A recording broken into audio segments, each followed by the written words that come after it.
Tasha Bennett sat frozen on her worn beige couch, the positive pregnancy test trembling in her hand as the television screen showed the man she loved standing beside another woman. The news anchor's voice cut through her shock like glass. Tech billionaire Julian Drake announced his engagement tonight to socialite Veronica Hart at an exclusive Manhattan fundraiser. The couple has been dating for 6 months, sources say, and the wedding is planned for next month. 6 months? That was a lie. 3 weeks ago, Julian had been in Tasha's small studio apartment, holding her close, whispering that she was everything he had ever wanted. 3 weeks ago, she had given him something she had saved for 24 years, something precious she thought would only belong to the man she would spend her life with. 3 weeks ago, he had looked into her eyes and said, "You are my dream come true."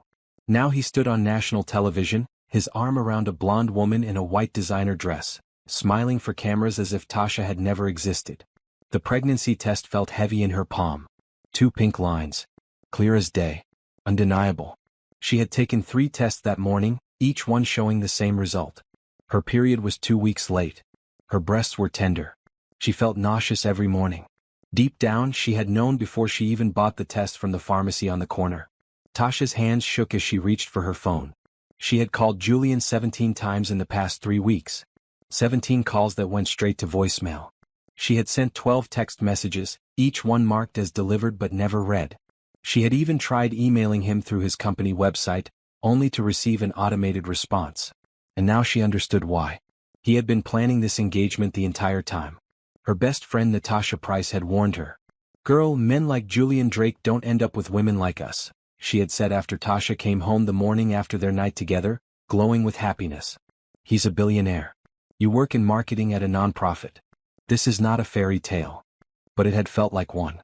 Every moment with Julian had felt like magic, like destiny, like everything she had dreamed about since she was a little girl watching her parents dance in their tiny kitchen. The television screen now showed footage from earlier in the evening. Veronica Hart, draped in diamonds, kissed Julian's cheek while photographers shouted for their attention. The woman looked perfectly polished, perfectly rich, perfectly everything that Tasha was not. Tasha looked down at her own clothes. She wore faded blue jeans and a red sweater her mother had given her for Christmas 3 years ago. Her apartment was small, barely 400 square feet, with a kitchenette that barely fit a stove and refrigerator. She made $38,000 a year coordinating social media for a children's literacy charity. What had she been thinking? That a man worth billions would actually want her? But he had wanted her. She knew he had. The way he looked at her that night was not fake. The tears in his eyes when she told him he was her only dream, those were real. The gentleness in his touch, the wonder in his voice, the promises he made in the darkness of her bedroom, all of it had been real. Hadn't it? The news segment ended, and a commercial for luxury cars began playing. Tasha turned off the television and sat in silence. Her small apartment suddenly felt suffocating. The walls seemed to close in around her. Outside her window, the Bronx street was busy with evening traffic, car horns honking, people shouting, the subway rumbling beneath the ground. She placed one hand on her still flat stomach. Baby. She was going to have a baby. Julian's baby. What was she going to do? Her phone buzzed. For a moment, hope surged through her chest. Maybe it was Julian. Maybe he had somehow sensed that she needed him. Maybe he had an explanation for everything. But it was just Natasha. "Girl, are you watching the news? Please tell me you're not watching the news." Tasha typed back slowly. "I'm watching." 3 dots appeared immediately as Natasha typed. "I'm coming over. Don't do anything until I get there." But Tasha knew what she had to do. She had to tell Julian about the baby. He deserved to know. And more than that, her child deserved to know their father. No matter how much it hurt, no matter how humiliating it might be, she had to face him. She picked up the pregnancy test and placed it carefully in a small Ziploc bag, then tucked it into her purse. Evidence. Proof. Something concrete in a situation that felt increasingly unreal. Her mother's voice echoed in her head, something Patricia Bennett had told her years ago when Tasha's father died. "Baby girl, hope is not stupid. Hope is brave. And love, real love, always finds a way." Tasha had held on to hope for 3 weeks. She had believed that Julian was just busy, that he would call, that there was some reasonable explanation for his silence. Now she knew the truth. He had moved on. Or maybe he had never really been with her at all. The knock on her door came 20 minutes later. Natasha rushed in, her brown eyes full of concern. She wore a green jacket over her nurse's scrubs, having clearly come straight from her shift at the hospital. "Tell me everything," Natasha said, pulling Tasha into a tight hug. And Tasha did. She told her about the pregnancy test, about the news broadcast, about the 17 unanswered calls. She told her about the fear growing in her chest, about the uncertainty of her future, about the baby growing inside her. Natasha listened without interrupting, her expression shifting from sympathy to anger to determination. "You have to tell him," Natasha finally said. "I know I said all that stuff about fairy tales and I still think he's an idiot for ghosting you, but that man needs to know he's going to be a father. That baby is his responsibility too." "He's engaged," Tasha whispered. "To someone else." "What if he doesn't want anything to do with us?" "Then at least you'll know," Natasha said firmly. "And at least he'll have to step up financially. That's his child. He doesn't get to just walk away." Tasha nodded slowly. Her friend was right. This was not just about her pride or her broken heart anymore. This was about a baby who deserved a father, who deserved support, who deserved a chance at a good life. "I'll go to his office tomorrow," Tasha said quietly. "I'll make him see me. I'll make him listen." Natasha squeezed her hand. "Do you want me to come with you?" Tasha shook her head. "No. This is something I need to do alone." That night, Tasha lay in bed staring at the ceiling, her hand resting on her stomach. She thought about the night she and Julian had met, about how everything had felt so perfect, so right, so meant to be. Had it all been a lie? Or had something changed? Had Veronica come back into his life and made him forget about the girl from the Bronx who had given him her heart? Tomorrow she would find out. Tomorrow she would face the man who had promised her everything and then disappeared. Tomorrow she would fight for her baby's future, even if it meant facing rejection all over again. Because hope was not stupid. Hope was brave. And love, real love, always found a way. Even if that way was painful. Have you ever felt invisible to someone you loved? Have you ever wondered if you were just a moment they would forget? This story explores what happens when love faces its biggest test. If you want to see how Tasha's journey unfolds, subscribe to this channel and comment below with your thoughts. Would you have the courage to face Julian? What would you do in Tasha's situation? Let me know in the comments. 6 weeks earlier, Tasha had been standing in the corner of the grand ballroom at the Plaza Hotel, feeling completely out of place. She wore a borrowed maroon dress from Natasha's closet, simple but elegant, with her natural curls pulled back in a low bun. The charity gala was full of Manhattan's wealthiest, people who wore watches that cost more than Tasha's annual salary. She was only there because her boss at Bright Futures Literacy had insisted she attend. "We need someone to represent the organization," Mrs. Chen had said. "You're our social media coordinator. You should network." But Tasha did not know how to network with billionaires. She had grown up in a 2-bedroom apartment in the Bronx with her parents and 3 siblings. Her father had worked as a bus driver before he passed away from a heart attack when Tasha was 19. Her mother cleaned houses to make ends meet. Tasha had put herself through community college while working 2 jobs, then finally landed her position at the nonprofit 2 years ago. This world of champagne towers and designer gowns was not hers. "You look like you'd rather be anywhere else," a deep voice said beside her. Tasha turned and found herself looking up at one of the most handsome men she had ever seen. He was tall, with warm brown skin that suggested mixed heritage, dark eyes that seemed kind, and a smile that made her breath catch. He wore a perfectly tailored black tuxedo, but somehow he seemed more comfortable in it than anyone else in the room. "Is it that obvious?" Tasha asked, managing a small smile. "Only to someone else who feels the same way," he said, extending his hand. "I'm Julian. Julian Drake." Tasha froze. Julian Drake. The Julian Drake. The billionaire CEO whose company had revolutionized cloud computing. The man whose face was on the cover of Forbes magazine last month. The philanthropist who had donated millions to education initiatives. "I know who you are," she said softly, shaking his hand. His grip was warm and firm. "I'm Tasha. Tasha Bennett. I work for Bright Futures Literacy." "The children's literacy program," Julian said, his eyes lighting up. "I love what your organization does. Teaching kids to read, giving them access to books, that's real change. That's the kind of work that actually matters." Tasha felt her nervousness begin to fade. "You really mean that?" "I do," Julian said. "I grew up in a rough neighborhood in Detroit. My mother cleaned offices at night to support us. The only reason I made it out was because a teacher gave me books to read. Books opened up the whole world to me. Showed me that life could be bigger than what I saw around me." They talked for an hour, standing in that corner while the gala continued around them. Julian asked about her work, really listened to her answers, asked follow-up questions that showed genuine interest. He told her about his company, about his mother who still lived in Detroit and refused to move even though he had bought her a beautiful house. She says she doesn't want to leave her friends, Julian said with a fond smile. Says rich neighborhoods are too quiet. Tasha laughed. My mom is the same way. I offered to help her move to a better apartment, but she says she's lived in the Bronx for 30 years and she's not leaving now. To stubborn mothers, Julian said, raising his champagne glass. To stubborn mothers, Tasha echoed, clinking her water glass against his. When the charity auction began, Tasha watched in amazement as Julian bid $50,000 on a vacation package to Italy. But instead of keeping it for himself, he immediately turned to Tasha. Would Bright Futures be interested in this? He asked. You could auction it off for your own fundraiser. Keep all the proceeds. Tasha's eyes widened. Are you serious? Completely serious, Julian said. Consider it a donation. I'd rather see the money go to getting books into kids' hands than to some resort. She wanted to refuse, wanted to say it was too much, but the words stuck in her throat. $50,000 would fund their summer reading program for 3 years. It would mean reaching hundreds more children. How could she turn that down? Thank you, she said, her voice thick with emotion. You have no idea what this means. Thank you so much. It's my pleasure, Julian said softly.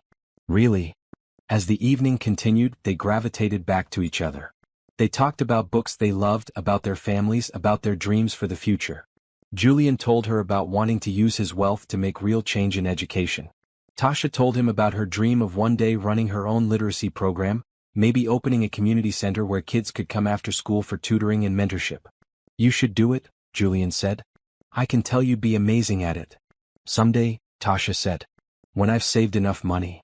Money shouldn't be the thing that stops good people from doing good work, Julian said thoughtfully. That's one of the things I hate most about this world.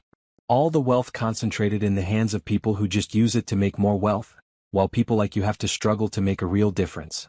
When the gala ended around 11, Julian walked Tasha outside to where cars were lined up waiting for guests.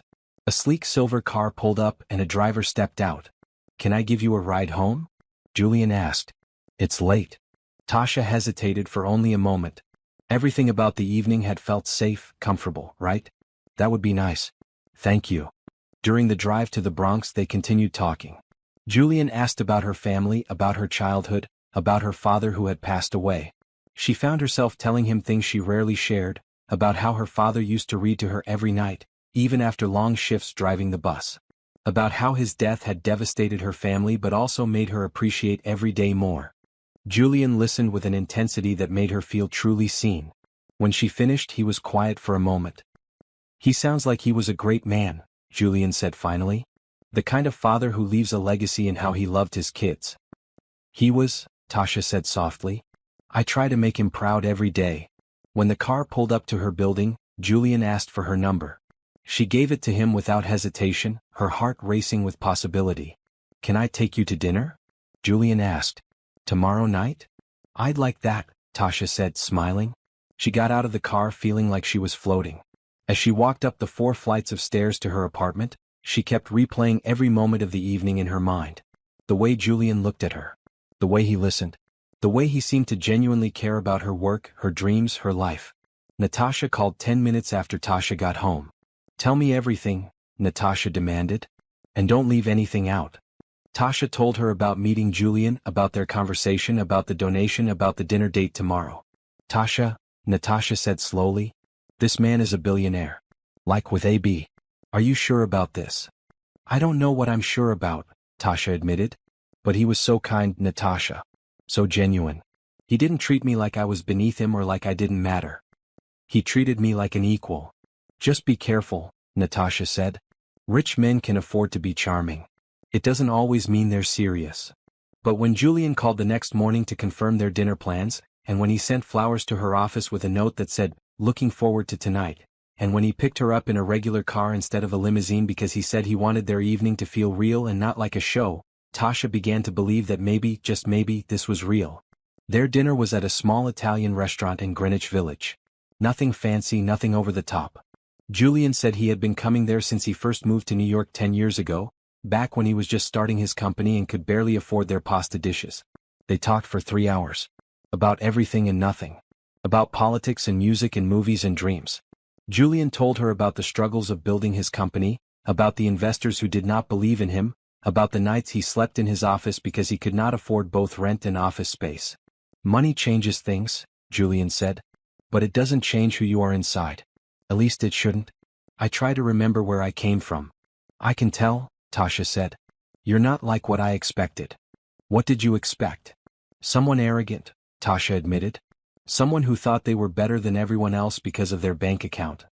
Julian laughed. I definitely know people like that. But that's not me. Money is just a tool. What matters is what you build with it, who you help with it, how you use it to make the world better. When he drove her home that night, he walked her to her building's entrance. They stood under the flickering streetlight, neither wanting the evening to end. I had an amazing time, Julian said. Can I see you again? I'd like that, Tasha said. He leaned in slowly, giving her time to pull away if she wanted to. But she didn't want to. Their first kiss was gentle, sweet, full of promise. Over the next 3 weeks they saw each other whenever they could. Julian's schedule was demanding, filled with meetings and business trips, but he made time for Tasha. They went to museums, walked through Central Park, got coffee at her favorite diner in the Bronx where her mother's friend worked. And slowly, carefully Tasha fell in love. She had never felt this way before. Had never connected with someone so deeply. Had never imagined that someone like Julian could see someone like her and choose her. But he did choose her. Every day he chose her. Or so she thought. The evening that changed everything started with rain. Tasha had just finished her shift at work when Julian called, his voice tired but warm. I know it's last minute, he said, but I just got back from San Francisco and I really want to see you. Can I come over? Of course, Tasha said, her heart already racing. I'll order pizza. But when Julian arrived at her apartment 40 minutes later, soaked from the rain, he did not want pizza. He wanted to talk. They sat on her small couch, their knees touching, and Julian told her about his week. About the investors pressuring him to take his company public. About the exhaustion of constant travel. About the loneliness of his life despite being surrounded by people all the time. I feel like I can breathe when I'm with you, Julian said softly. Like I can just be myself. Not Julian Drake the CEO. Just Julian. You can always be just Julian with me, Tasha said, taking his hand. They ordered Chinese food and watched a movie, but neither of them paid much attention to the screen. They talked instead about everything. About Julian's childhood in Detroit, about Tasha's father, about their fears and hopes and dreams. I want to make a real difference, Julian said at one point. Not just donate money. I want to change systems, change how things work, give opportunities to people who never had them. You are making a difference, Tasha assured him. Every donation, every scholarship, every program you fund. That matters. But it's not enough, Julian said. There's so much need. So many kids growing up like I did, like you did, who deserve better. Then we'll do more, Tasha said. Together. The word, together, hung in the air between them. Julian looked at her with an intensity that made her breath catch. Tasha, he said slowly, I need to tell you something. These past 3 weeks with you have been the best 3 weeks of my life. You make me feel things I've never felt before. You make me want things I've never wanted before. Like what? She whispered. Like a real life, Julian said. Not just work and business and money. A real life with someone who sees me, who knows me. Someone I can build something with. Tasha's eyes filled with tears. You've been my dream since I was a little girl. Not the billionaire part. Just the good man part. The kind man part. The man who would look at me the way you do. The way I do? Julian asked softly. Like I matter? Tasha said. Like I'm enough just as I am.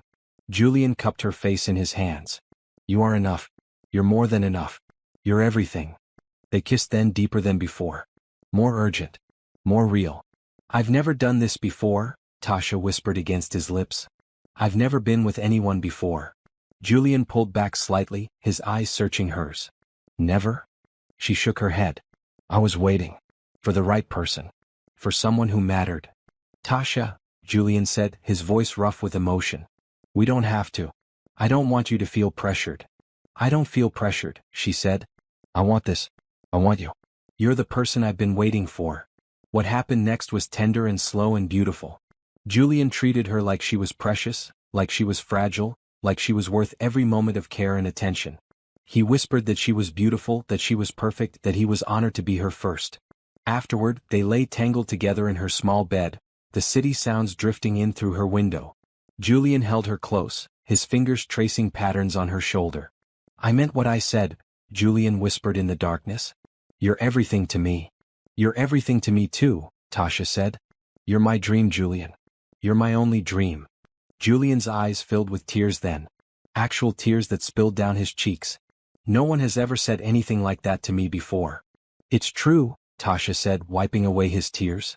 "From the moment I met you, I knew you were special. I knew you were different."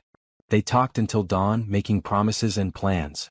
Julian said he wanted to meet her mother, wanted to take things slow but seriously, wanted to see where this could go.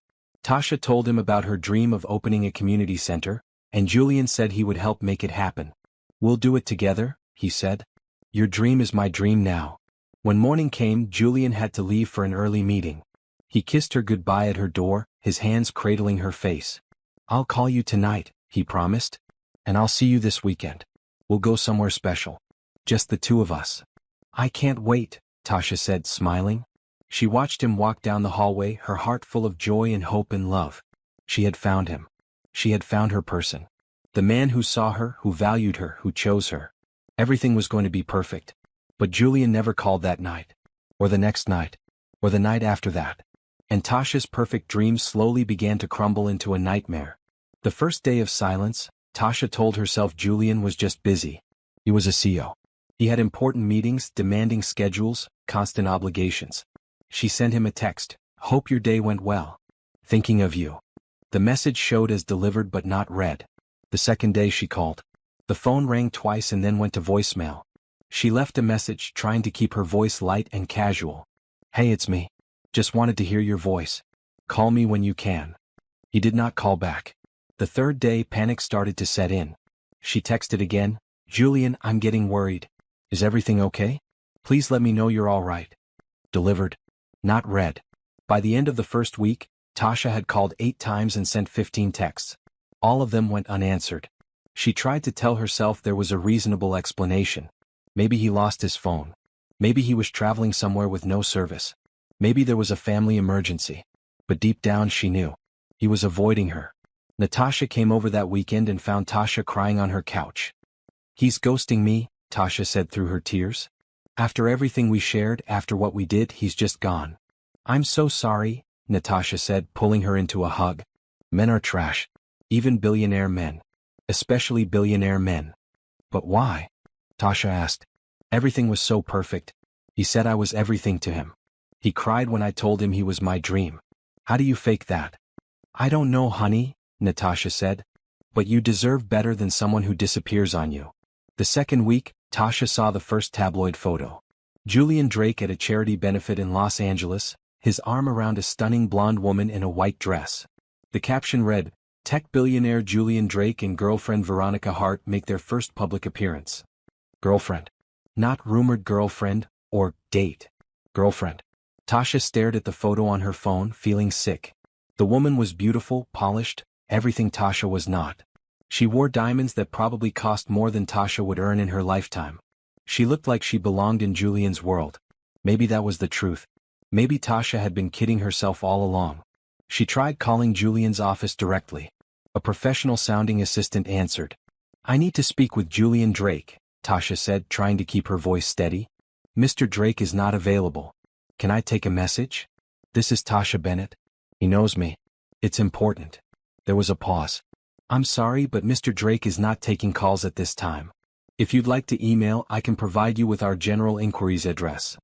"No," Tasha said desperately. "Please, I really need to talk to him. Can you just tell him I called?" "Tell him Tasha called." "I'll make a note," the assistant said in a tone that suggested the note would go directly into the trash. "Have a good day." The phone clicked off.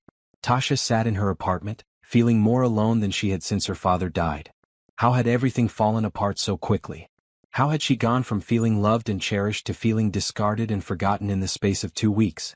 Her mother called that evening, her voice full of concern. "Baby, are you okay? You sounded sad when we talked yesterday." "I'm fine, Mama," Tasha lied. "You're not fine," Patricia Bennett said firmly. "Tell me what's wrong." And Tasha did. She told her mother everything. About meeting Julian, about falling in love, about giving him her virginity, about the silence and the ghosting and the photos with another woman. Patricia was quiet for a long moment after Tasha finished.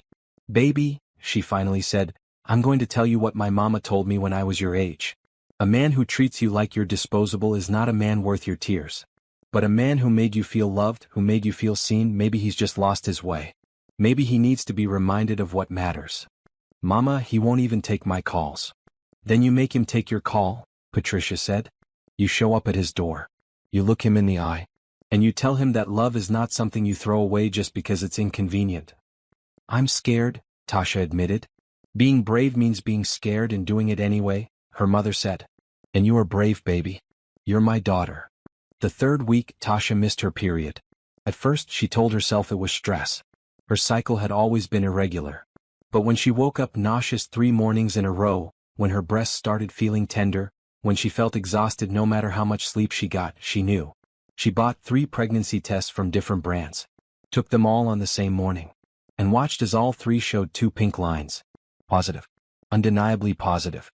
She was pregnant with Julian Drake's baby. Tasha sat on her bathroom floor, the tests lined up in front of her, and tried to process what this meant. She was going to be a mother. At 24. Single. With barely enough money to support herself, let alone a child. But even through the fear there was something else. A small spark of joy. A tiny voice that said this baby was made from love, even if that love had not lasted. This baby was part of her and part of Julian, and that meant something. She called Natasha. "I need you to come over. Right now." When Natasha arrived and saw the pregnancy tests, her eyes went wide. "Oh, Tasha." "I know," Tasha said. "You have to tell him," Natasha said firmly. "Like today. Right now. He needs to know." "He won't answer my calls." "Then we go to his office," Natasha said. "We march right into that fancy building and we make him listen.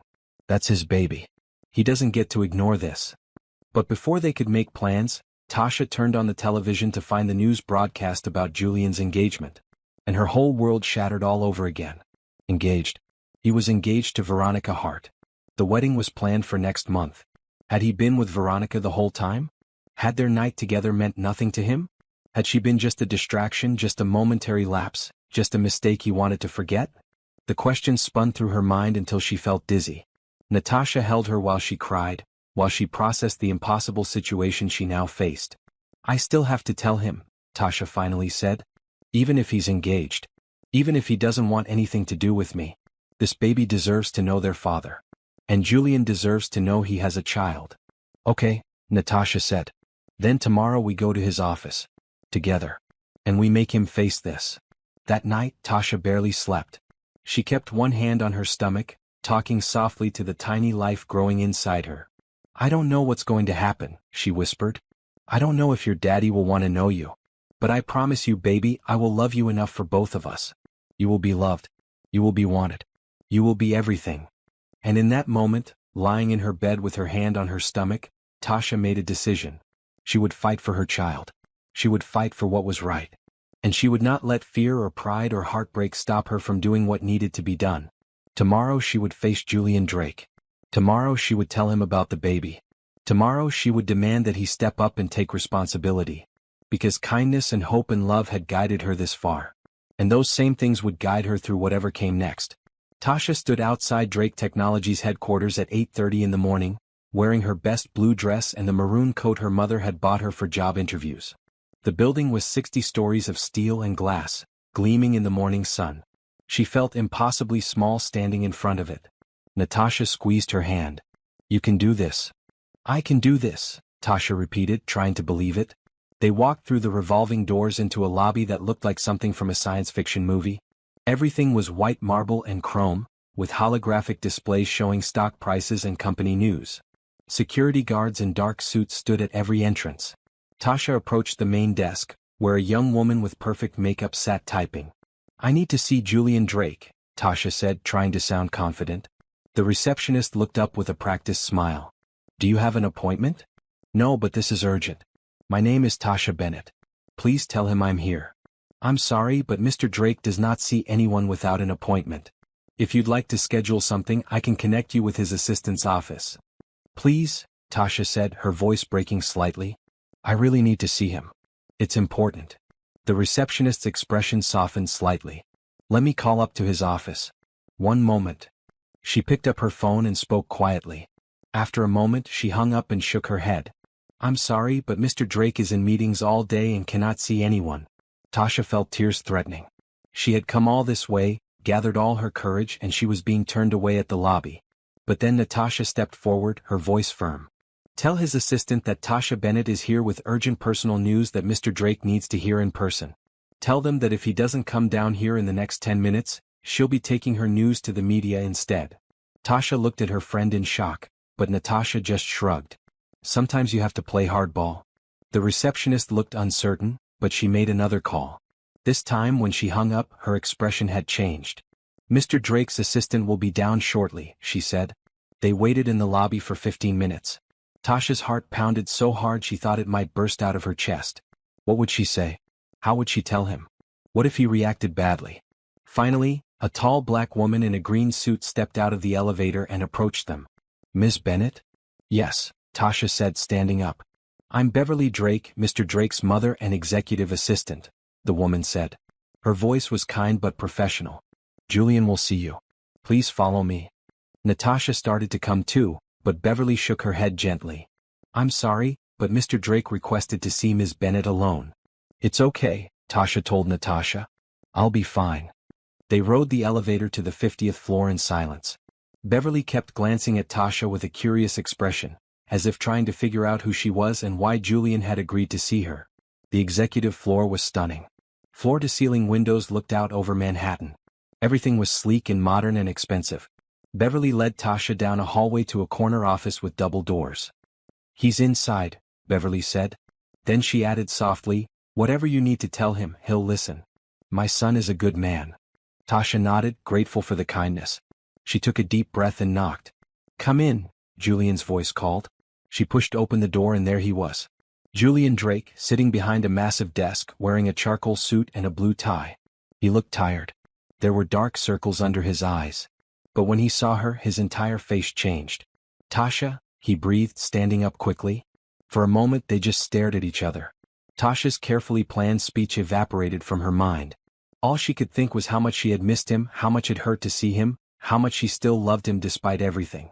You've been avoiding my calls, she finally said. Julian closed his eyes. I know. I'm sorry. I'm so sorry. Why? Tasha asked, her voice breaking. Why did you disappear? After everything we shared, after everything you said, why did you just vanish? It's complicated, Julian said, running his hand over his face. Then uncomplicated, Tasha said. I deserve an explanation, Julian. I gave you everything. I trusted you. And you threw me away like I meant nothing. You meant everything, Julian said desperately, walking around his desk toward her. You still mean everything. But things happened, things I couldn't control, and I thought I was doing the right thing by staying away. What things? Tasha demanded. What could possibly justify treating me like this? Julian looked like he wanted to reach for her but stopped himself. Veronica came back. She's my ex from years ago. She showed up with documents, with proof that her father's investment company had legal grounds to pull out of a major deal if I didn't give her another chance. It would have cost my company billions, would have destroyed thousands of jobs. She gave me an ultimatum. So you chose her, Tasha said flatly. You chose money over me. I chose to protect my employees, Julian said. I chose to save the company my team had worked so hard to build. But that doesn't mean I stopped caring about you. I think about you every day. I dream about you every night. Walking away from you was the hardest thing I've ever done. Then why did you do it? Tasha asked, tears streaming down her face. Why didn't you at least talk to me? Why didn't you give me a chance to understand? Because I knew if I heard your voice, if I saw your face, I wouldn't be able to walk away, Julian said.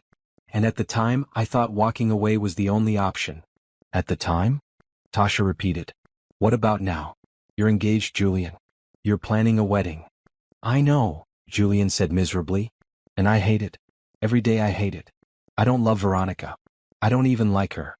But I made a commitment to save my company, and now I'm trapped. Tasha took a shaky breath. This was it. This was the moment that would change everything. I'm pregnant, she said quietly.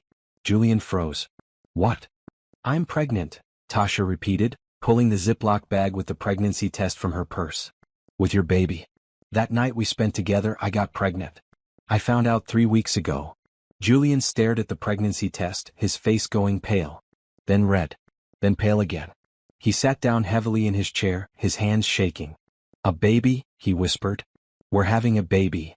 I'm having a baby, Tasha corrected. I'm not asking you for anything. I just thought you deserved to know. That's all. I'll raise this child on my own if I have to. No, Julian said firmly, looking up at her with fierce determination. No, you won't. That's my child. My responsibility. My family. You're engaged to someone else, Tasha pointed out. Then I'll break the engagement, Julian said, standing up again. I'll find another way to deal with Veronica and her father. I'll figure it out. But I'm not abandoning you or our baby. Never. Julian, Tasha started, but he cut her off. Listen to me, he said, taking her hands in his. I was wrong to stay away. I was wrong to think I could just move on and forget about you. You're the woman I love. You're the mother of my child. And I will do whatever it takes to make this right. Whatever you need, whatever support you want, I'm here. I'm not going anywhere. Before Tasha could respond, the office door burst open. Veronica Hearth stood in the doorway, her face twisted with rage. She wore a white designer dress and diamond jewelry, and she looked at Tasha like she was dirt on her shoe. What is this? Veronica demanded. Who is she? This is Tasha, Julian said calmly, positioning himself slightly between them. And she's someone very important to me. Veronica's eyes narrowed. Is this your little charity case? The girl from the literacy program you were slumming with a few weeks ago? Don't talk about her like that, Julian said, his voice hard. You need to leave, Veronica. I'm not going anywhere, Veronica snapped. She looked at Tasha with contempt. Did you come here thinking you could steal him away? Did you really think a billionaire would end up with someone like you? I'm pregnant, Tasha said, lifting her chin. With Julian's baby. So yes, I think he and I have a connection that you'll never have with him. Veronica's mouth fell open. For a moment she was speechless. Then her expression turned vicious. You're lying, she hissed. This is some kind of trap, some scheme to extort money. She's not lying, Julian said. And even if you can't believe it, I do. That's my child, and I'm going to support Tasha in any way she needs. If you break our engagement, my father will destroy your company, Veronica threatened. Let him try, Julian said. I'm done playing games. I'm done letting you and your father manipulate me. This meeting is over. Get out of my office. Veronica looked between them, her face red with anger. You'll regret this, she said. Both of you. She stormed out, slamming the door behind her. The office fell silent. Julian turned back to Tasha, his expression full of emotion. I mean what I said, he told her. Whatever you need. A better apartment, medical care, money for baby supplies, anything. I'm here. And I want to be part of this baby's life. If you'll let me. Tasha looked into his eyes and saw the truth there. He meant it. He was offering her help, offering her support, offering her a chance to raise this child with a father who would be present. Her mother's words echoed in her mind. A man who made you feel loved, maybe he's just lost his way. Maybe he needs to be reminded of what matters. Okay, Tasha said softly. Okay. We can figure this out. Together. Julian pulled her into his arms, holding her close. Thank you, he whispered. Thank you for giving me another chance. Thank you for being brave enough to come here. Thank you for everything. And for the first time in 3 weeks, Tasha felt a tiny spark of hope. The news broke less than 24 hours later. Someone had leaked the story to the tabloids, and by Wednesday morning, Tasha's face was on the cover of every gossip magazine in New York. Bronx girl claims billionaire's baby while he's engaged to socialite. Julian Drake's secret love child scandal. Tech CEO caught in love triangle. Tasha's phone would not stop ringing. Reporters called her work number. They showed up at her apartment building. They found her mother's address. Camera crews waited outside Bright Futures Literacy, hoping to catch her arriving or leaving. She called in sick to work, unable to face the chaos. Mrs. Chin was understanding but concerned. Take all the time you need, she said. And Tasha, for what it's worth, I hope things work out for you. Natasha came over every day bringing food and support and fierce protection. These vultures need to leave you alone, she said, closing the curtains against the photographers outside. Julian called every few hours, checking on her, asking what she needed. He sent a lawyer to her apartment to discuss options. He sent security guards to keep the reporters at bay. He sent flowers with notes that said, "You're not alone. I'm here." And he was. Despite the media storm, despite the public scrutiny, despite Veronica's threats, Julian showed up. He came to Tasha's apartment in person, not caring who saw him. He held press conferences announcing that yes, Tasha was pregnant with his child, and yes, he was taking full responsibility, and no, he would not be answering questions about his personal life. Ms. Bennett is a good woman, Julian said on camera, his voice firm. She deserves respect and privacy during this time. I ask that the media leave her alone and allow us to work through this situation as a family. The word family sent the reporters into a frenzy. More questions. More speculation. More headlines. But something else happened too. Support started pouring in. Women on social media shared their own stories of being abandoned by wealthy men, of being shamed for getting pregnant, of being treated like they did not matter. They rallied around Tasha, creating hashtags, sending messages of encouragement. Don't let them make you feel small, one woman wrote. You're carrying a miracle, and that man is lucky to have you. Tasha's phone buzzed with a call from a number she did not recognize. Cautiously she answered. Tasha? This is Beverly Drake, Julian's mother. I hope it's okay that I called. Of course, Tasha said, surprised. I wanted to invite you to lunch, Beverly said warmly. Just the two of us. I think it's time we properly met, considering you're carrying my grandchild. They met at a quiet restaurant in Harlem the next day. Beverly was elegant in a red blouse and black pants, her silver hair pulled back in a bun. She hugged Tasha before they even sat down. My son has told me so much about you, Beverly said as they settled into their booth. He says you're the kindest, smartest, most genuine woman he's ever met. Tasha felt tears prick her eyes. He said that. He did, Beverly confirmed. And I can see why. You came to his office, pregnant and heartbroken, and you told him the truth even though it was terrifying. That takes real courage. They talked for 2 hours. Beverly told stories about Julian as a boy, about how hard he had worked to get where he was, about how proud she was of the man he had become. She asked Tasha about her family, her job, her dreams. I want you to know something, Beverly said as lunch ended. Julian made a mistake getting involved with Veronica. That woman and her father are manipulative and cruel. But my son has a good heart. He's trying to do right by you and that baby. Please give him a chance to prove himself. I am, Tasha said. I'm trying. Beverly took her hand. And I'm going to support you both. Whatever you need, you tell me. A grandmother looks out for her grandchildren and their mothers. That evening, Julian came to Tasha's apartment with boxes of food from her favorite restaurant. They sat on her couch and ate together, the television off, just talking quietly. My lawyer thinks we can find a way out of the situation with Veronica's father, Julian said. It might take some time, but there are options. What about the engagement? Tasha asked. I broke it off, Julian said simply. This morning. Publicly. I held a press conference and announced that I made a mistake, that I was engaged for the wrong reasons, and that I'm committed to being a father to my child with you. Tasha stared at him. You did what? I broke the engagement, Julian repeated. Veronica was furious. Her father threatened legal action. But I don't care anymore. I care about you. I care about our baby. I care about doing what's right. What about your company? We'll figure it out, Julian said. Gordon and I have been working on alternative financing. It'll be tough, but we'll survive. And even if we didn't, I'd rather lose everything and be with you than keep everything and lose you. Tasha felt her heart crack open. Julian. I love you, he said. I've loved you since the night we met at that gala. I loved you when we spent that perfect night together. I loved you when I stupidly walked away. And I love you now. I'm sorry I wasn't brave enough to say it before. I'm sorry I let fear and business concerns override what I knew in my heart. But I'm saying it now. I love you, Tasha Bennett. And I want to build a life with you if you'll have me. Tasha wiped tears from her cheeks. I love you too. I never stopped loving you even when you disappeared. Even when I saw you with her. Even when it hurt so much I could barely breathe. They kissed then, gently, carefully, like they were both afraid to break this fragile moment of reconnection. So what happens now? Tasha asked. Now we take it one day at a time, Julian said. I want to be here for your doctor's appointments. I want to help you move to a better apartment, somewhere safer, somewhere with room for a nursery. I want to meet your mother properly and ask for her blessing. I want to prove to you that I'm serious about this, about us, about being a real family. Okay, Tasha said, smiling through her tears. One day at a time. Over the next few weeks, Julian kept his promises. He went with Tasha to her first prenatal appointment, holding her hand as they heard the baby's heartbeat for the first time. He cried.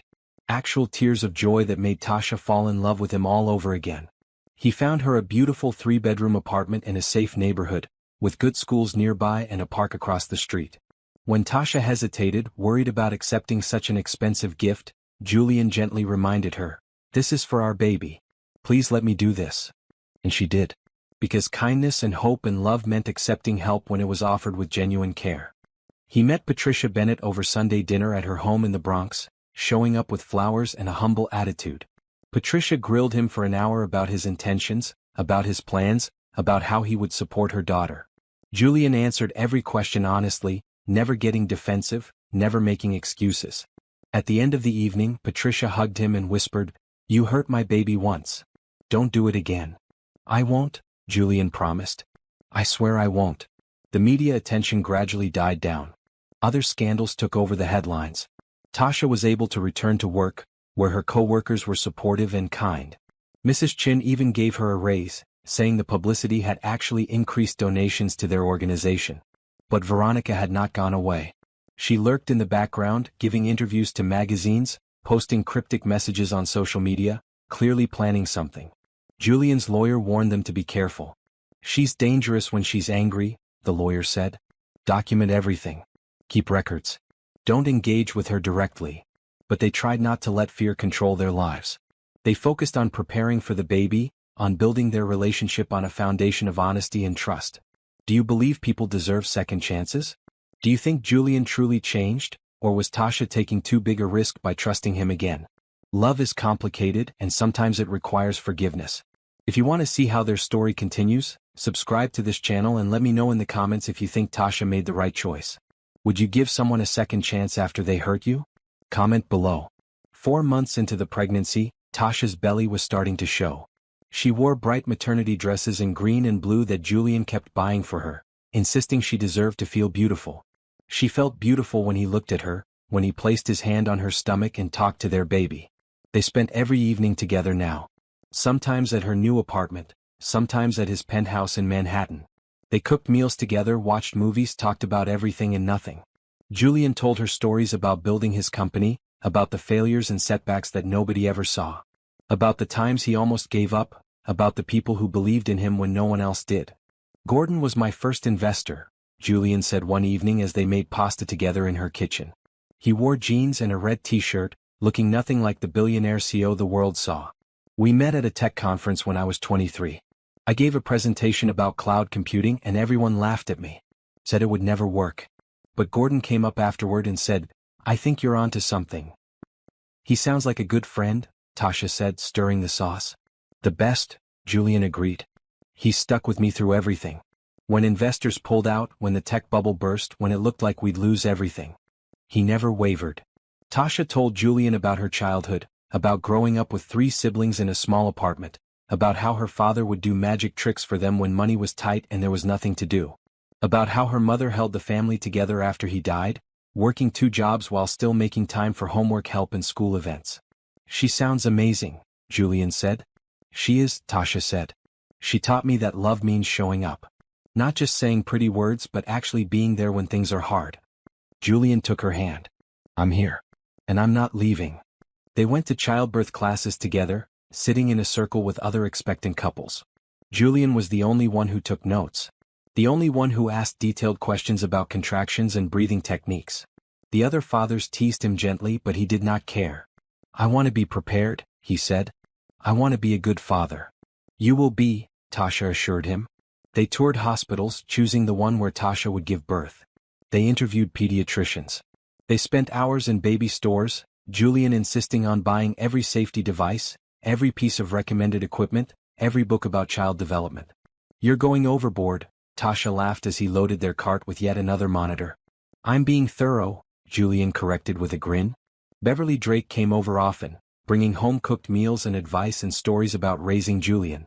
She and Patricia became friends, bonding over their protective instincts for their children. "These two," Beverly said one Sunday afternoon as they all had dinner together, "they're going to be okay. I can feel it." "They better be," Patricia said, but her eyes were warm. Gordon came to dinner too sometimes, always bringing wine for the adults and sparkling juice for Tasha. He was funny and kind, telling embarrassing stories about Julian's early days in business. He once pitched to investors while wearing mismatched socks, Gordon said, laughing. And when they pointed it out, he said, "If you're focused on my socks instead of my ideas, you're not the right investors for me." They funded him anyway. Julian and Tasha decorated the nursery together. Julian wanted to hire professional designers, but Tasha insisted they do it themselves. They painted the walls a soft yellow, not wanting to know the baby's gender yet. They built the crib together, Julian reading instructions while Tasha handed him tools. "I could have hired people for this," he said, struggling with a particularly difficult bolt. "But then we wouldn't have the memory of doing it together," Tasha pointed out. "This way, every time we put our baby in this crib, we'll remember building it. We'll remember this time." Julian stopped working and looked at her with such love it took her breath away. "How did I get so lucky to find you?" "I ask myself the same thing," Tasha said softly. They talked about the future. About what kind of parents they wanted to be. About values they wanted to teach their child. About balancing work and family. "I'm scaling back at the company," Julian told her one evening. "Promoting more people to leadership positions. Delegating more. I don't want to be an absent father. I don't want to miss bedtimes and first words in soccer games." "Are you sure?" Tasha asked. "I know the company is important to you." "You're more important," Julian said. "You and this baby. You're my real life. The company is just how I pay for things." Tasha leaned against him, feeling safe and loved and hopeful. "I'm starting to believe we can really do this. That this can really work." "It is working," Julian said, kissing the top of her head. "We're already doing it." At 6 months pregnant, Tasha finally felt comfortable telling Julian more about her fears. About the poverty she had grown up with, about the constant stress of not having enough money, about watching her mother work herself to exhaustion. "I'm afraid I won't be a good enough mother," she admitted. "What if I mess everything up? What if I can't give our baby what they need?" Julian took both her hands in his. "You're going to be an incredible mother. I know this because I've watched how you care about people. How you show up for your friends. How you talk about the kids in your literacy program. You have so much love to give." "But what if love isn't enough?" Tasha whispered. "Love is always enough," Julian said. "My mother raised me on love and determination and hope. We didn't have money. We didn't have connections. But we had love. And that made all the difference." They lay in bed that night, Tasha's head on Julian's chest, his hand on her belly feeling the baby kick. "I think she likes you," Tasha said. "She?" Julian asked.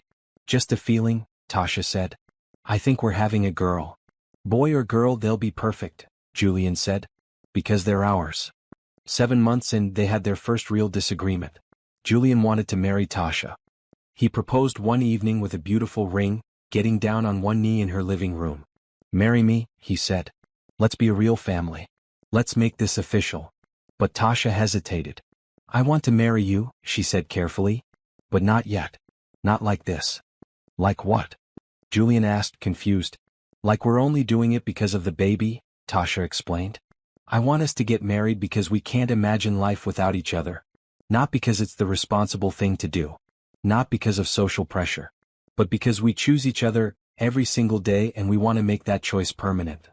Julian was quiet for a long moment. Then he nodded. "You're right. I'm sorry. I was rushing things." "Don't apologize," Tasha said, taking his hands. "Keep the ring. Ask me again when the time feels right. When we're not in the middle of a media storm and a pregnancy and rebuilding trust. Ask me when it's just about us." "I will," Julian promised. "I'll wait. But Tasha, I want you to know something. I would choose you every day. I already do choose you every day. And when I ask you again, it'll be because I can't wait one more second to call you my wife." That conversation shifted something between them. They both relaxed, stopped trying so hard to prove themselves, and just enjoyed being together. At 8 months pregnant, Tasha went on maternity leave from work. Julian took time off too, wanting to spend these final weeks preparing together. They took long walks in the park. They read books about babies and parenting. They talked to their baby, telling stories, singing songs, promising love. "We're ready," Julian said one evening, his hand on Tasha's belly. "Whatever happens, whatever challenges come, we're ready." "We're ready," Tasha agreed. But neither of them knew that the biggest challenge was still ahead. That Veronica had not given up. That the media storm was about to return with a vengeance. That their love and trust would be tested in ways they could not imagine. All they knew in that moment was that they had each other. And sometimes that was enough. At 8.5 months pregnant, Tasha woke up to 17 missed calls from Gordon Hayes. Her heart started pounding before she even listened to the first voicemail. Tasha, it's Gordon. Call me back immediately. It's about Julian. There's been a development. Julian was in California on a quick business trip, scheduled to return that afternoon. Tasha called Gordon back with shaking hands. What's wrong? Is Julian okay? He's fine, Gordon said quickly. Physically fine. But we have a situation. Can you come to the office? I'll send a car. The car arrived 20 minutes later. Tasha rode to Drake Technologies in silence, her mind spinning with possibilities. Was Veronica causing trouble again? Had something happened with the company? Was Julian in danger? Gordon met her in the lobby and escorted her up to Julian's office. He looked exhausted, like he had not slept. Beverly was already there, along with two people Tasha did not recognize. These are investigators I hired, Gordon explained. Sit down. You need to hear this. What they told her was shocking. Gordon had suspected for months that something was wrong with the deal that had forced Julian into his engagement with Veronica. The timeline had not made sense. The legal documents had seemed rushed. So Gordon had hired private investigators to look into Veronica and her father's business dealings. What they found was fraud. Extensive, complicated fraud. Veronica and her father fabricated the entire crisis, one investigator explained. There was no legal ground for them to pull their investment. They created fake documents, forged signatures, and used shell companies to make it look legitimate. Why? Tasha asked, trying to process this information. Veronica wanted Julian back, the investigator said. She's been obsessed with him since they broke up 3 years ago. When she found out he was seeing someone new, she and her father created this scheme to force him into an engagement. So Julian was manipulated, Beverly said, her voice tight with anger. They blackmailed him. Essentially, yes, Gordon confirmed. If we take this to the authorities, they could both face serious criminal charges. Tasha felt dizzy. All this time she had thought Julian chose money over her. That he had gotten scared of their relationship and run back to someone more appropriate, more acceptable, more his level. But he had been trapped. Manipulated. Forced into an impossible situation. Does Julian know? Tasha asked. I called him an hour ago, Gordon said. He's on the next flight back. He should be here in 2 hours. What happens now? Tasha asked. That's up to Julian, Gordon said. And you? We can press charges. We can expose everything publicly. Or we can use this information to ensure Veronica and her father leave both of you alone forever. When Julian arrived, he went straight to Tasha. She was sitting in his office, staring out the window at the city below. He knelt in front of her, taking both her hands. I'm so sorry, he said. I should have fought harder. I should have questioned everything. I should have trusted my instincts that something was wrong.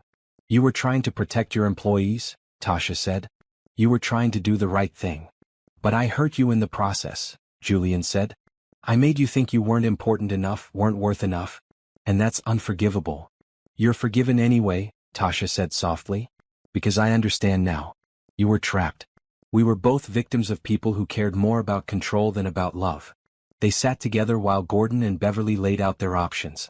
They could prosecute Veronica and her father, but that would mean months or years of legal battles, media attention, and stress right when their baby was about to be born.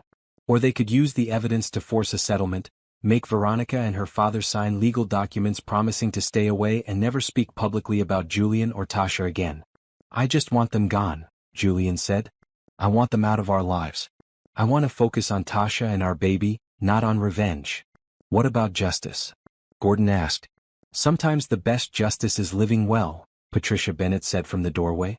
She had arrived while they were talking, Beverly having called her. Sometimes the best response to people who try to hurt you is to build something beautiful they can never touch. They decided on the settlement. Julian's lawyers contacted Veronica's lawyers that same day. The negotiations were intense but brief. Faced with evidence of their fraud, Veronica and her father had no choice but to agree to the terms. They would retract all public statements about Julian and Tasha. They would sign non-disclosure agreements preventing them from discussing Julian, Tasha, or their child ever again. They would formally apologize in writing. And they would stay away permanently. In exchange, Julian would not press criminal charges. The settlement was finalized 3 days later. Veronica's father released a statement saying there had been misunderstandings about their business relationship with Drake Technologies. and they wished Julian well in all his future endeavors. Veronica posted a final message on social media saying she was moving to Paris to focus on her art collection and would no longer be giving interviews. And then, finally, they were gone. "It's really over," Tasha said that evening as she and Julian sat in her apartment. "They're really gone." "It's really over," Julian confirmed. "Now we can focus on what matters. On us. On our baby. On building the life we've always wanted." Natasha came over for dinner that night along with Gordon, Beverly, and Patricia. They celebrated with pizza and root beer, laughing and telling stories. "I never trusted that woman," Natasha said. "From the first time I saw her picture, I knew she was trouble." "We should have hired you as an investigator," Gordon joked. As the evening wound down and their friends left, Julian and Tasha stood together on her small balcony, looking out over the neighborhood. It was a clear night, stars visible despite the city lights. "I was thinking," Julian said, "about what you said before. About marriage. About wanting to choose each other not because we have to but because we want to." "I remember," Tasha said. "I want to choose you," Julian said. "Every day. Forever. Not because of the baby. Not because of what we've been through. But because you're the person who makes my life make sense. You're my best friend. My partner. The woman I want beside me through everything." "I want to choose you too," Tasha said, tears in her eyes. "I already do choose you." "Then when our baby is born," Julian said, "when we've had time to adjust and settle into being parents, when the moment feels right and perfect and just about us, I'm going to ask you again. And I'm going to keep asking until you say yes." "I'll say yes," Tasha promised. "I already know I'll say yes." They kissed under the stars, holding each other close, feeling their baby move between them. The past was finally behind them. The manipulation, the pain, the separation, all of it was over. Now they could move forward into the future they had always deserved. A future built on truth and trust and love. Tasha went into labor 2 weeks later, at 3 in the morning on a Tuesday. She woke to wetness and cramping and immediately shook Julian awake. "It's time," she said, her voice shaking with excitement and fear. Julian jumped up instantly, alert despite the early hour. Okay. We practiced this. Bags are packed. Hospital knows we're coming. We're ready." But his hands were shaking as he helped her get dressed. They were both terrified and thrilled and overwhelmed. The drive to the hospital felt endless. Julian held Tasha's hand the whole way, timing her contractions on his phone, whispering encouragement. "You're doing amazing. You're so strong. I'm here. I'm not going anywhere." At the hospital they were taken to a birthing room. Beverly and Patricia arrived within the hour, having received Julian's call. They stayed in the waiting room, giving the couple privacy but close enough to provide support. Labor was long.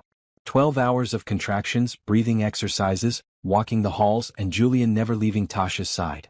He wiped her forehead with cool cloths. He let her squeeze his hand until his fingers went numb. He reminded her to breathe, counted through contractions, told her how brave she was. "I can't do this," Tasha cried at hour 10. "It's too much. It hurts too much." "You can," Julian said firmly. "You're the strongest person I know. You faced down a billionaire in his own office when you were scared and pregnant. You survived a media circus. You forgave me when I didn't deserve forgiveness. You can do anything. Including this." "Stay with me," Tasha begged. "Always," Julian promised. "Always and forever." At hour 12 the doctor said it was time to push. Julian stood beside Tasha, holding her hand, watching in awe as she fought to bring their baby into the world. She was magnificent. Fierce and powerful and beautiful. And then, suddenly, there was crying. Loud, indignant crying that filled the room. "It's a girl," the doctor announced, placing the baby on Tasha's chest. "You have a daughter." Tasha and Julian both started crying. Their daughter was perfect. Tiny and pink and screaming with healthy lungs. She had Julian's nose and Tasha's chin and a full head of dark hair. "Hello, baby girl," Tasha whispered, touching her daughter's cheek. "We've been waiting for you." Julian could not speak. He just stood there, tears streaming down his face, looking at his daughter with complete wonder. This was his child. His family. The two people he loved most in the world. "Do you want to cut the cord?" the doctor asked Julian. With shaking hands he did. And then the nurses took the baby briefly to clean her and check her, before bringing her back wrapped in a soft blanket. Julian held his daughter for the first time, his large hands cradling her tiny body with infinite care. He looked down at her and more tears fell. "You're my only dream," he whispered. Then he looked at Tasha. "You both are. You're everything I've ever wanted, everything I never knew I needed. Thank you. Thank you for this gift. Thank you for choosing me. Thank you for loving me." Tasha watched through tears as Julian talked to their daughter, making promises about the life they would give her, the love they would show her, the world they would teach her to navigate. Beverly and Patricia came in to meet their granddaughter. They both cried too, taking turns holding the baby and marveling at her tiny fingers and toes. "What's her name?" Beverly asked. Julian and Tasha had discussed this for weeks, going through baby name books, making lists, debating options. But in the end they had agreed on one name that felt right. "Hope," Tasha said softly. "Her name is Hope Patricia Beverly Bennett Drake." "Hope," Julian repeated, touching his daughter's hand. "Because she represents everything good that came from something that almost went so wrong. Because she's proof that love wins. That kindness and faith and perseverance can overcome anything." Little Hope Bennett Drake slept peacefully, unaware that she was the most loved baby in New York City. Unaware that her parents had fought through manipulation, betrayal, public scrutiny, and heartbreak to create a family. Unaware that she was the miracle that had brought them back together. They spent 3 days in the hospital. Julian never left, sleeping on the uncomfortable couch in Tasha's room, jumping up every time Hope cried, learning to change diapers and swaddle and comfort his daughter. "You're a natural," Tasha said, watching him rock Hope at 2 in the morning. "I'm learning," Julian said. "From the best." He looked at Tasha with complete devotion. "You're an incredible mother." When they finally brought Hope home to Tasha's apartment, the nursery they had built together was ready. They laid their daughter in the crib they had assembled, covering her with the soft green blanket Beverly had knitted. That first week was chaos. Neither Tasha nor Julian had realized how much work a newborn required. The constant feedings, the diaper changes, the middle of the night crying that made them question everything. But they figured it out together, taking turns, supporting each other, learning as they went. Gordon came to visit, bringing gifts and congratulations. Natasha came over daily, helping with laundry and cooking meals and giving the new parents breaks. Beverly and Patricia took shifts staying over, providing wisdom and helping with night feedings. One evening, 2 weeks after Hope was born, Julian and Tasha sat together on the couch while their daughter slept in her bassinet nearby. They were both exhausted, both covered in spit up, both happier than they had ever been. "I've been thinking," Julian said, "about the future. About what I want our life to look like." "Tell me," Tasha said, leaning against him. "I want us to be a family," Julian said. "Officially, legally, permanently. I know you wanted to wait, wanted us to choose each other for the right reasons. And I think we have. We've been through everything together now. We've survived manipulation and betrayal and public scrutiny and childbirth and sleepless nights with a newborn. And I still choose you. Every day I choose you." He pulled out the ring he had bought months ago, getting down on one knee despite how tired he was, despite the baby spit up on his blue shirt, despite the dishes piled in the sink and the general chaos of new parenthood. "Tasha Bennett," he said, "will you marry me? Not because we have a baby. Not because it's the right thing to do. But because I love you more than I can express. Because you are my partner, my best friend, my home. Because I want to spend every day for the rest of my life choosing you and being chosen by you." Tasha looked at the man kneeling in front of her. The man who had disappeared and come back. The man who had been manipulated and broken free. The man who had fought for their family. The man who changed diapers at 3 a.m. and sang lullabies to their daughter and looked at Tasha like she was the most precious thing in his world. "Yes," she said, tears streaming down her face. "Yes, I'll marry you. Yes to choosing you. Yes to building a life together. Yes to everything." Julian slipped the ring on her finger and kissed her, and Hope chose that exact moment to wake up crying. They both laughed through their tears and Julian went to pick up their daughter. "Welcome to our family," he said to the ring on Tasha's hand, then to Hope in his arms. "We're going to be a real family now." That night, after Hope was fed and changed and sleeping again, Tasha called her mother to share the news. "We're getting married, Mama," she said, her voice full of joy. "Julian proposed and I said yes." "That's wonderful, baby," Patricia said warmly. "When?" "We're thinking small," Tasha said. "Just family and close friends. Maybe in a few months, once we've adjusted to having Hope." "Your daddy would be so proud," Patricia said softly. "He always wanted you to find someone who loved you the way you deserve to be loved. Someone who chose you every single day." "I found him," Tasha said, looking at Julian as he rocked their daughter. "I really found him." The wedding took place 4 months later in a small garden in Brooklyn, with 20 guests and a perfect spring day. Tasha wore a maroon dress that flowed around her post-baby body, simple and elegant. Julian wore a gray suit with a blue tie. Baby Hope wore a tiny white dress and slept peacefully in Beverly's arms during the ceremony. Natasha stood as Tasha's maid of honor.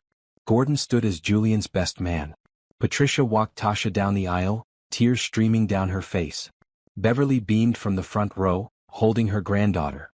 The ceremony was simple and heartfelt. They wrote their own vows. "Tasha," Julian said, his voice thick with emotion, "you saved me. Not because I needed rescuing but because you showed me what real love looks like. You showed me that wealth means nothing without someone to share it with. You taught me about courage and hope and perseverance. You gave me a daughter who is my entire world. And you gave me a life that matters, a life built on love instead of just success. I promise to choose you every day, to support your dreams, to be your partner in everything, to love you and hope with everything I have." "Julian," Tasha said, holding both his hands, "you saw me when I felt invisible. You valued me when I doubted my worth. You fought for us when it would have been easier to walk away. You showed me that fairy tales can be real if both people are willing to work for them. You gave me a daughter who is my greatest joy. And you gave me a love that I thought only existed in dreams.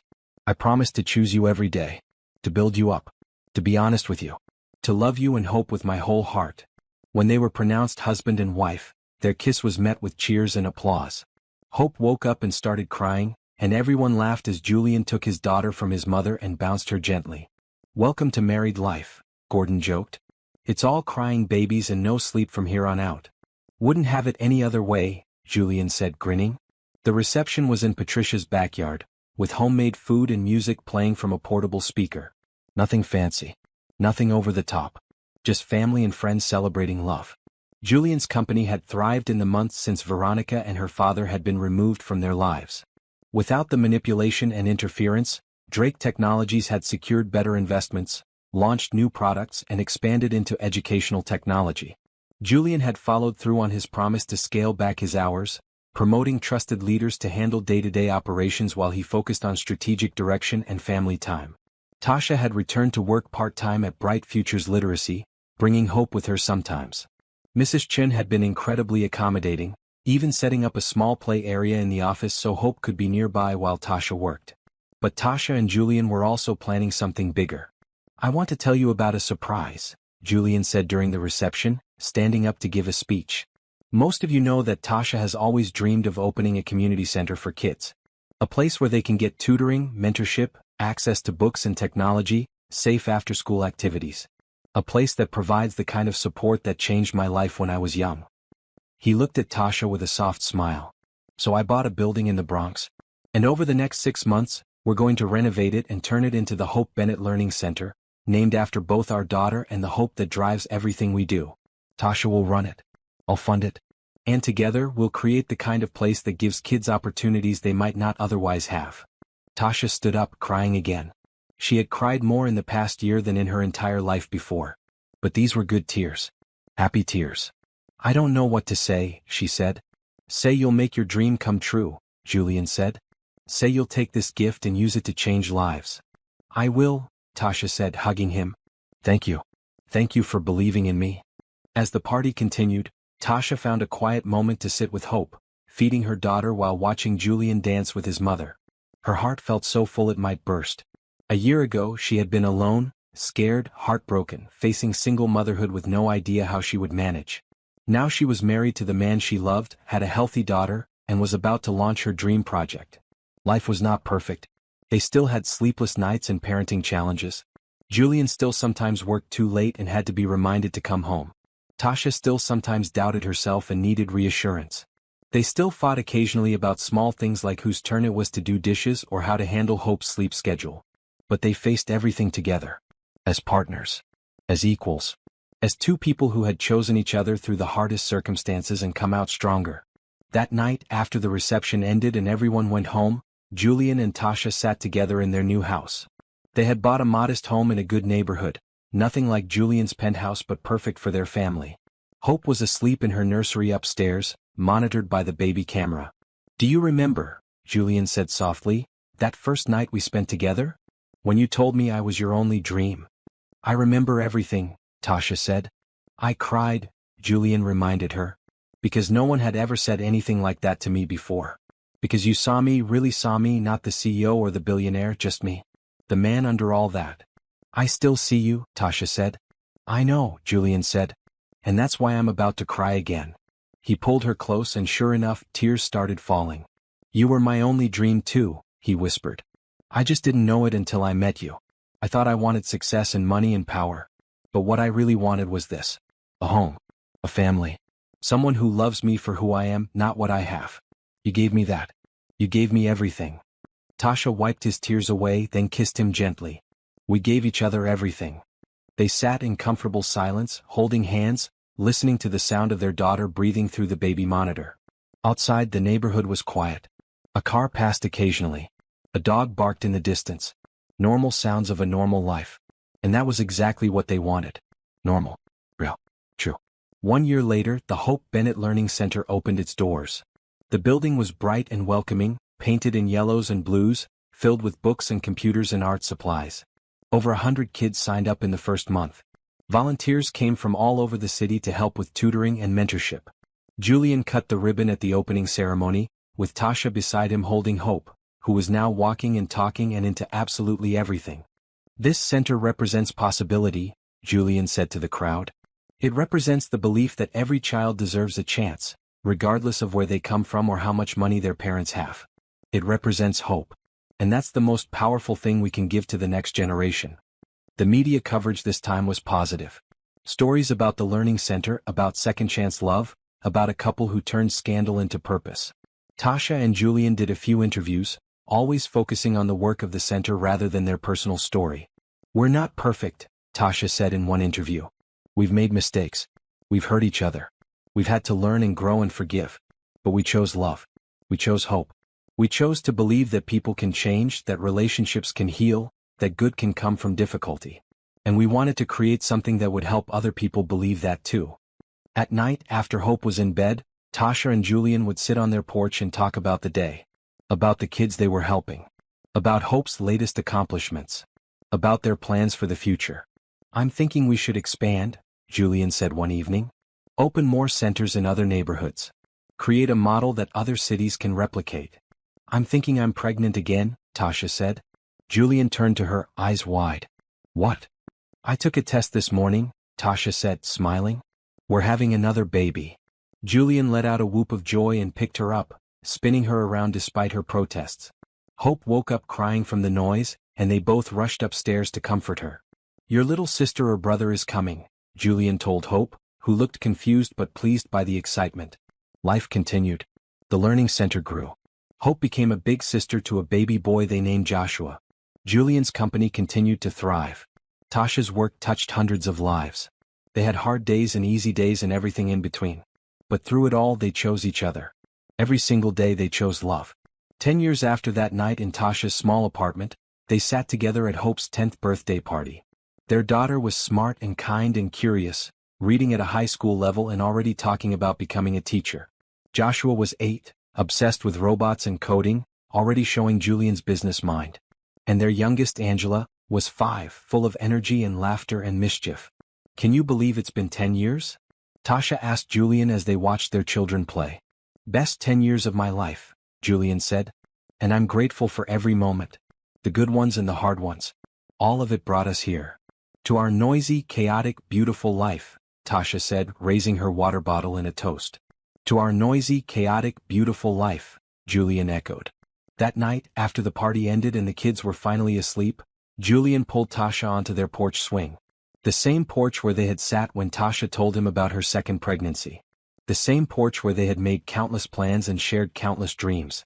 Do you remember, Julian said, when you told me I was your only dream?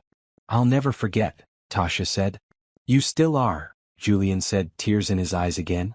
After all these years, he still cried when he thought about how close he came to losing her. You and our kids. This life we built. You're everything I ever dreamed of and so much more. You're my dream too, Tasha said softly. You always will be. They kissed under the stars, the same stars that had witnessed their first kiss, their first fight, their reconciliation, their wedding, and every important moment in between. And in that moment, they knew with absolute certainty that they had made the right choice. That love was always worth fighting for. That hope could overcome anything. That kindness and perseverance and faith could build something beautiful from something broken. Their fairy tale had not been perfect. But it had been real. And that made it better than any fantasy could ever be.